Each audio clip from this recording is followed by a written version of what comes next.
여러분 안녕하셨습니까? 그동안 한 주간 동안 잘 지내셨으라고 믿습니다. 오늘 저희들이 읽을 말씀은 베드로전서 2장 2절에 있는 말씀입니다. 갓난아기들 같이 순전하고 신령한 젖을 사모하라. 이는 그로 말미암아 너희로 구원에 이르도록 자라게 하려 함이라. 아멘. 겨울철 부산 해운대 앞바다에는 갈매기들이 많이 몰려든다고 합니다. 관광객들이 던져주는 과자를 먹기 위함입니다.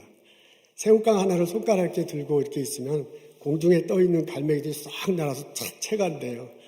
어떤 때는 자기들끼리 서로 먹으려고 막 싸우기도 한답니다. 그 모습이 재밌기도 하고 신기하기도 해서요. 과자를 많이 주고 사진을 찍습니다. 겨울철 해운대에 가서 좋은 추억거리가 됩니다. 그런데 이 장면을 보고서 우려하는 분들도 있습니다. 갈매기들에게 좋지 않기 때문에 그렇습니다. 새우깡에 맞들여진 갈매기들은 자꾸 사람들 곁에 머무르려고 한다고 해요.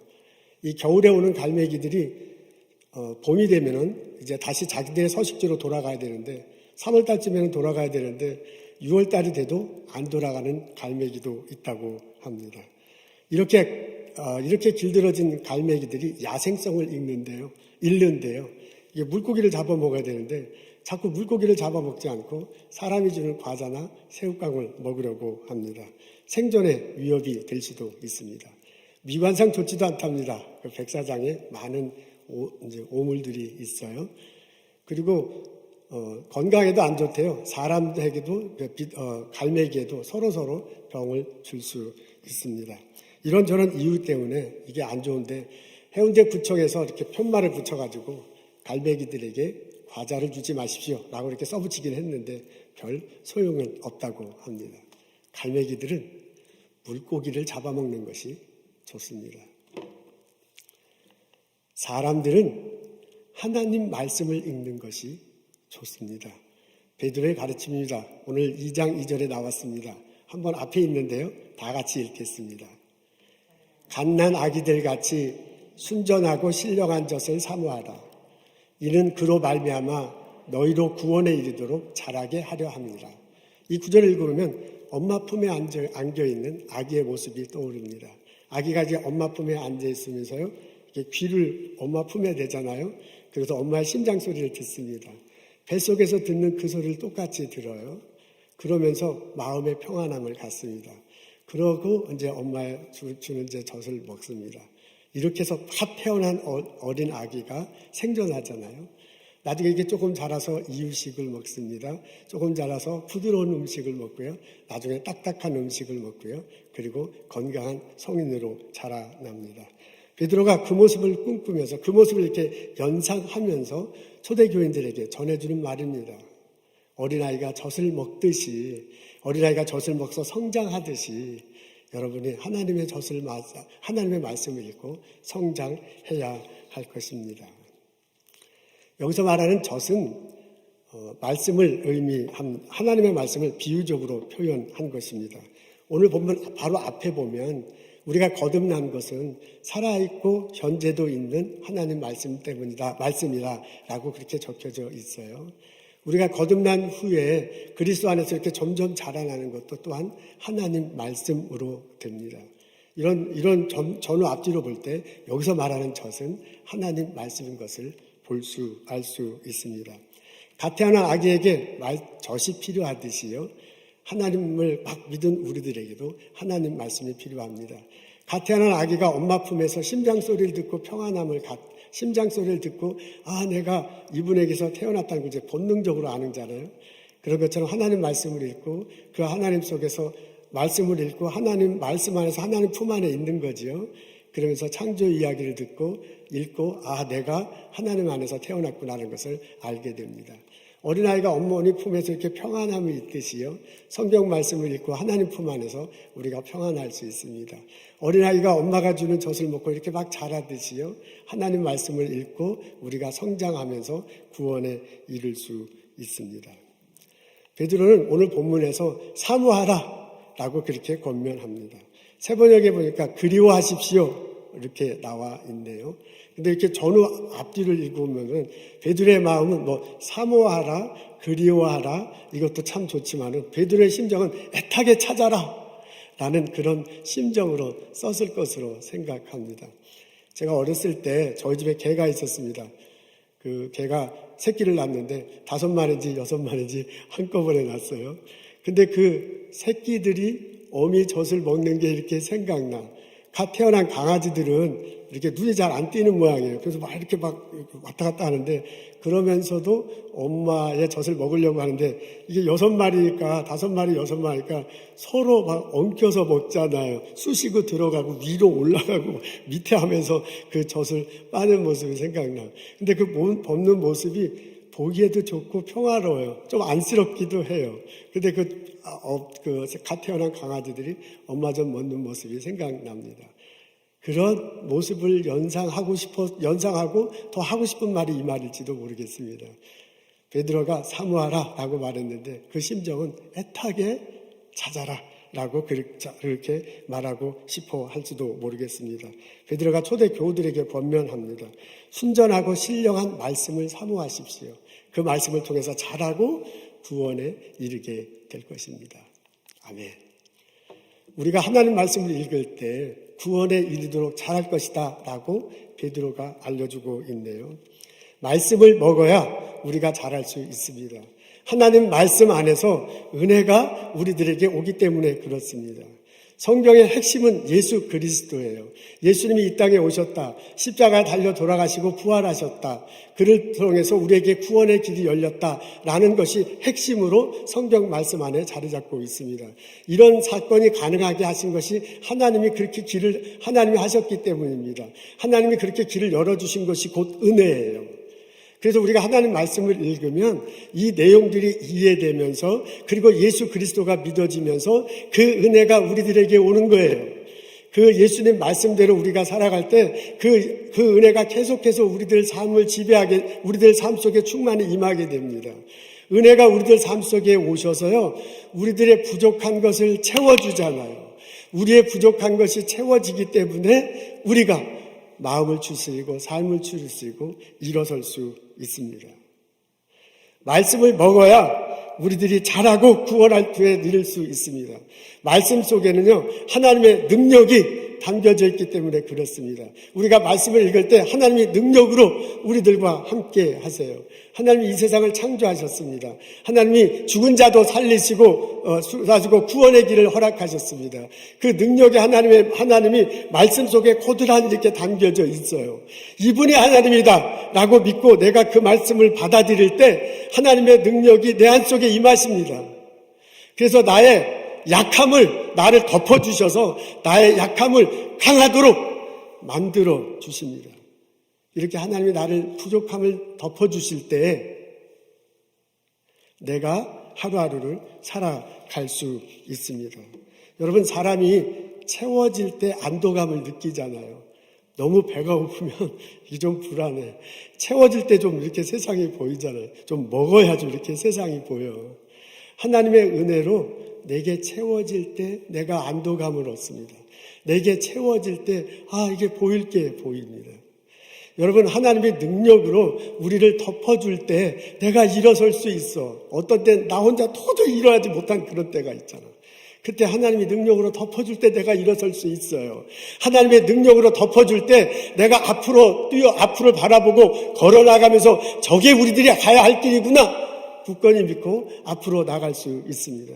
이 우리와 늘상 함께 하시는 한 예수 그리스도, 그분이 먼 훗날 우리들에게 다시 온다고 하잖아요. 우리가 그분을 향해서 똑바로 걸어나가는 게 신앙생활이거든요. 그분을 향해서 우리가 계속 자라나가는 것이 신앙생활이거든요. 그러면서 우리들 삶이 예수를 닮기 때문에 성화되는 거야. 우리들 삶이 예수님 안에서 완전해지는 거야. 예수님 때문에 영화스럽게 되는 거잖아요. 그 길을 향해서 넘어지지 않고 흔들리지 않고 똑바로 나가는 신앙생활을 할 수 있습니다. 그것이 어떻게 가느냐? 말씀을 읽을 통해서 채워지고 말씀을 읽을 통해서 덮어질 때 이런 놀라운 일이 가능합니다. 이 은혜가 우리들 모두에게 있기를 주님의 이름으로 축원합니다. 파스칼이 빵세에서 이런 얘기를 했다고 합니다. 그분이 최고의 수학자잖아요. 물리학자잖아요. 나중에 예수님을 영접하면서 많은 예수님에 관한 묵상을 하고 적어놓은 것입니다. 인간의 마음속에는 커다란 구멍이 있다. 그 구멍은 세상적인 즐거움이나 쾌락, 물질, 명예나 권세로 채울 수 없다. 그럴 경우 오히려 더 실망과 불만족과 허무만이 남게 된다. 오직 이게 마음속의 구멍을 채울 수 있는 것은 끝없이 부어주시는 그리스도의 사랑뿐이다. 그래서 인간은 그리스도를 구주로 마음에 모실 때만 진실한 기쁨을 느끼고 살아가는 것이다. 하나님 말씀을 사모하십시오. 하나님 말씀을 애타게 찾으십시오. 하나님 말씀을 묵상할 때 하나님의 은혜로 나를 채워주세요. 하나님 말씀을 묵상할 때 하나님의 능력으로 나를 덮어주세요. 그 채움과 그 덮어줌을 경험하면서 하루하루 힘차게 살아가는 나와 여러분 되시기를 소원합니다. 코로나가 웬 말이냐, 콧바퀴 붕붕 끼고 그리스도를 향해서 똑바로 걸어가는, 그리스도 안에서 완전함에 이르는, 그리스도 안에서 영화롭게 되는 나와 여러분 되시기를 주님의 이름으로 축원합니다. 아멘. 요즘 참 볼 것이, 들을 것이 많습니다. 작은 기계, 스마트폰 때문입니다. 스마트폰 하나만 있으면 무인도에 가서도 심심치 않을 것 같습니다. 무인도 가면 이 전기가 안 통해가기 때문에 어떨지 모르겠지만 하여간 무인도에 떨어져 있는 것처럼 자기 혼자 있어도 심심치 않게 하는 게 바로 스마트폰입니다. 이 전화나 카톡은 뭐 기본이죠. 요즘 젊은 사람들은 이 스마트폰으로 전화 카톡은 거의 또 하지도 않아요. 신문 읽기도 하고 영화 보기도 합니다. 드라마도 볼 수 있고 게임도 할 수 있습니다. 요새 화상 채팅 많이 하는데 이 스마트폰으로 화상 채팅을 할 수도 있습니다. 필요한 정보는 다 얻을 수 있어요. 주변에 아무 사람이 없어도 무인도에 혼자 있는 것처럼 있어도요, 이것만 가지면 그냥 몇 시간을 버틸 수 있습니다. 젊은 사람들은 아마 무인도에 혼자 떨어져도요, 딱 그거 사진 찍고선 페이스북이나 뭐 인스타그램 올려놓고 나 혼자 여기 있다, 너무 좋다, 뭐 이러고 있을 거예요. 하여간 스마트폰이 모든 걸 다 좌우하는 이런 세상이 됐습니다. 그 작은 손안의 기계에 볼 것도 많고 들을 것도 많고 할 것도 참 많습니다. 그러다 보니까 성경 읽을 시간이 없어요. 아니, 갈매기들이 물고기 안 먹고선 자꾸 새우깡 먹는다고 뭐라 그러는데 우리도 맨날 스마트폰 들여다보다가요, 하나님의 말씀을 읽을 시간이 없는 나를 발견합니다. 조절하는 것이 좋겠습니다. 신앙은 훈련이라고 합니다.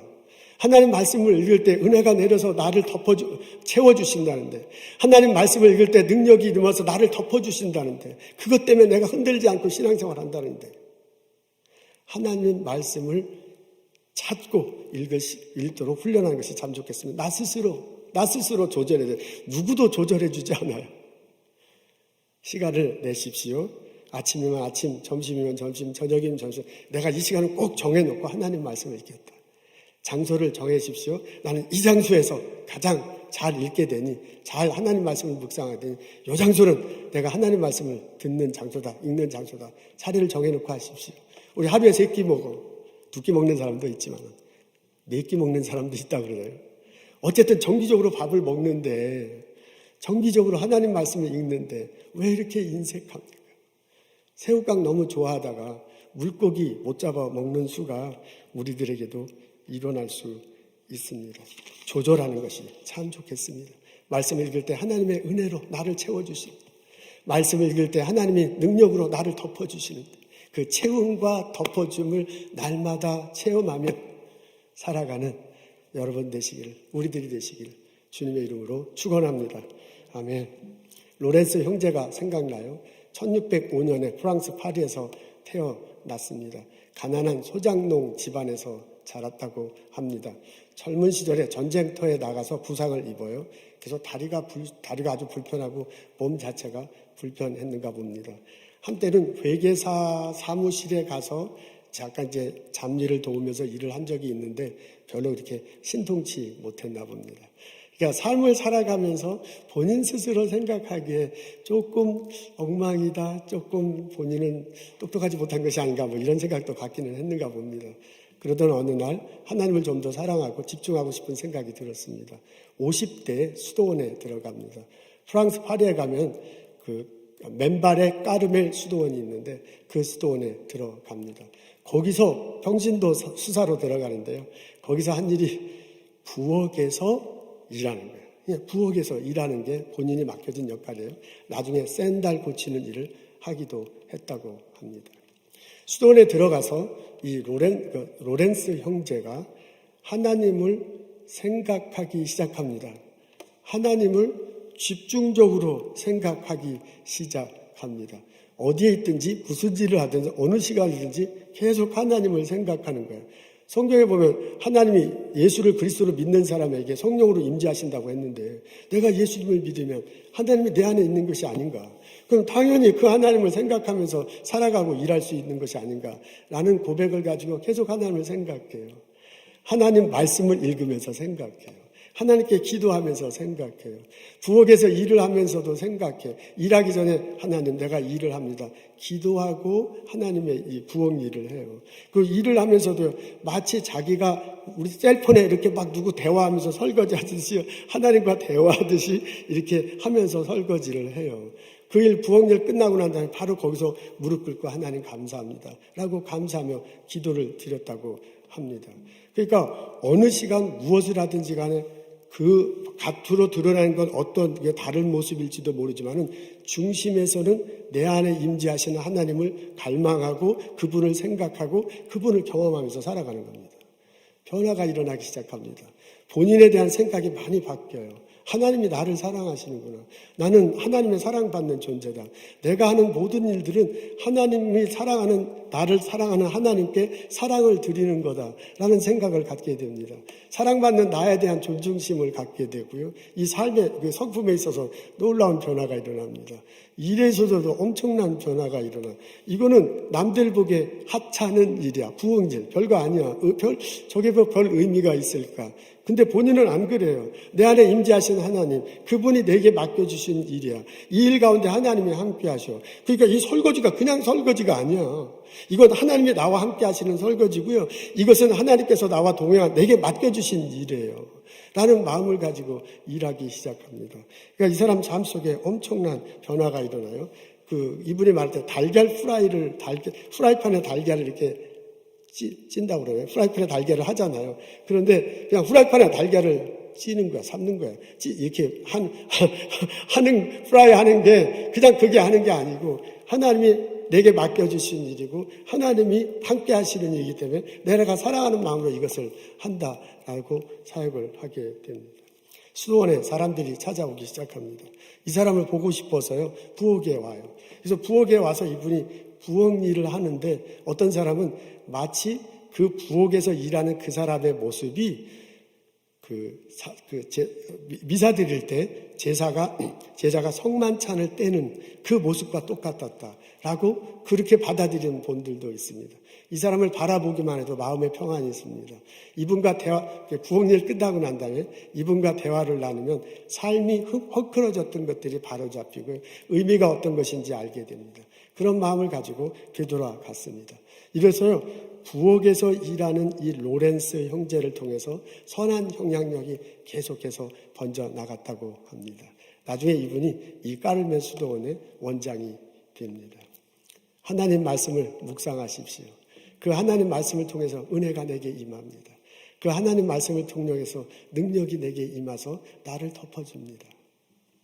하나님을 묵상하며 주께서 주시는 은혜와 주께서 주시는 능력으로 날마다 살아가는 나와 여러분 되시기를 주님의 이름으로 축원합니다. 아멘. 기도하겠습니다. 하나님, 날마다 하나님 말씀을 묵상하며 날마다 하나님을 생각하며 나의 삶 속에서 주님의 임재를 경험하며 하루하루 살아갈 수 있는 저희들 되도록 은혜를 주시옵소서, 축복을 더하시옵소서. 이 어려운 시기 주님께서 주시는 은혜, 주님께서 주시는 능력으로 하루하루를 살아갈 수 있도록 도와주옵소서. 예수님 감사합니다. 예수님 이름으로 기도합니다. 아멘.